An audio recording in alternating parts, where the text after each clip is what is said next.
नमस्कार मैत्रिणींनो, माझ्या यूट्यूब चॅनलमध्ये तुमचे खूप खूप स्वागत आहे। तर आता मी तुम्हाला इथे ब्लाऊज कटिंग दाखवणार आहे आणि ब्लाऊज कटिंग मी पॅच बनवून घेतलेले आहेत। तर मी पेपर कटिंग करून घेतलेली आहे अगोदर आणि व्यवस्थित मेजरमेंट घेऊन पेपर कटिंगवरून मी ही अस्तरचे पॅच बनवून घेतलेले आहेत। कारण आपण ही अस्तरचे पॅच कित्येक वर्ष टिकू शकतो आणि पेपर कटिंग कसं व्यवस्थित ठेवली नाही तर ती फाटू शकते। त्यामुळे मी हे अस्तरचे पॅच बनवून घेतलेले आहेत।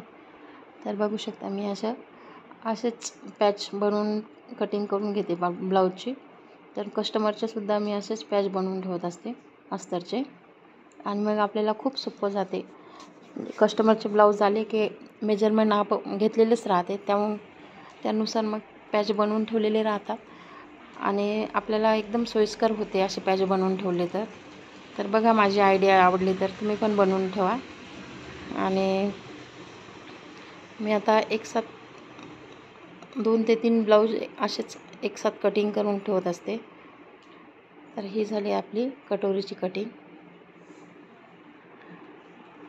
कटोरी कटिंग झाली, साईड पॅच झाला आणि आता इथे मला पफ स्लीव्ज शिवायची आहे।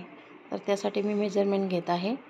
तर इथे मला पफ स्लीव्ज म्हणजे जास्त हे पाहिजे, त्याची मेजरमेंट जास्त लागते पफ स्लीव्जसाठी। तर त्यासाठी मग आता मी पहिले बॅक पार्ट कापून घेते।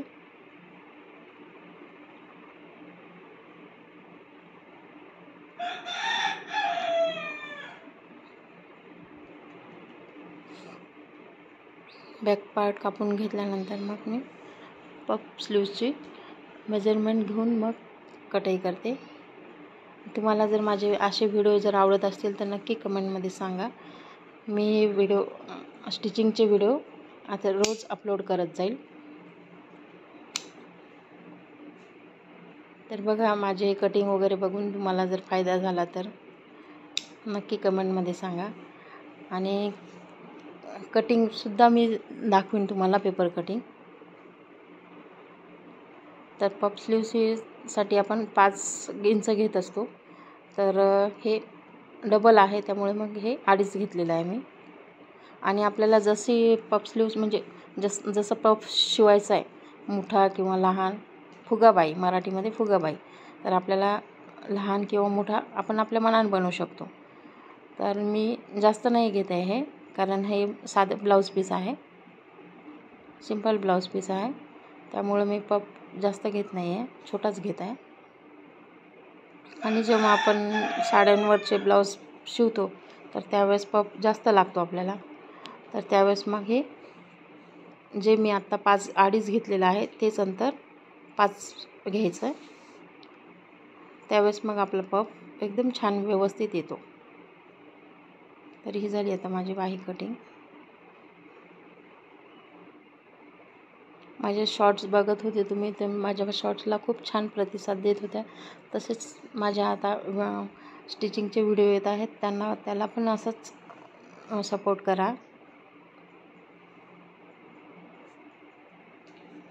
तर मी हे जे दाखवते तुम्हाला स्टिचिंग वगैरे, याचे व्हिडिओतून तुम्हाला नक्कीच काही ना काहीतरी फायदा होईल।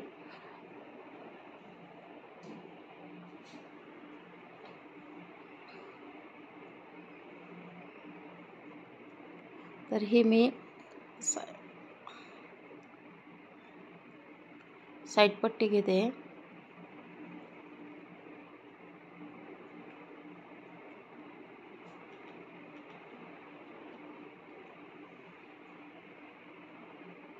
साईड पट्टी किंवा याला क्रॉस पट्टी सुद्धा म्हणतात। कटोरीच्या खालच्या भागाला शिवली जाते ही। तर ही व्यवस्थित आपलं मेजरमेंट बघूनच घ्यायची, कारण आपल्याला गोट बनवायचा असेल गळापट्टी, तर त्यासाठी सुद्धा कपडा उरला पाहिजे।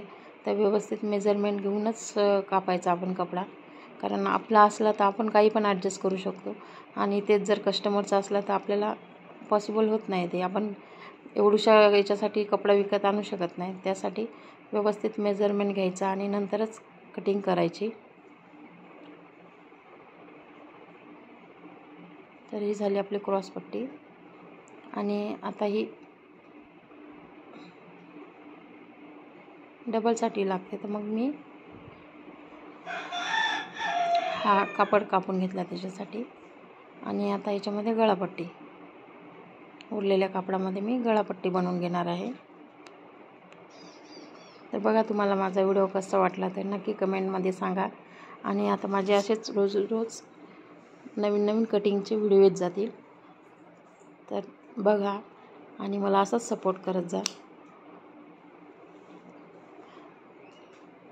धन्यवाद.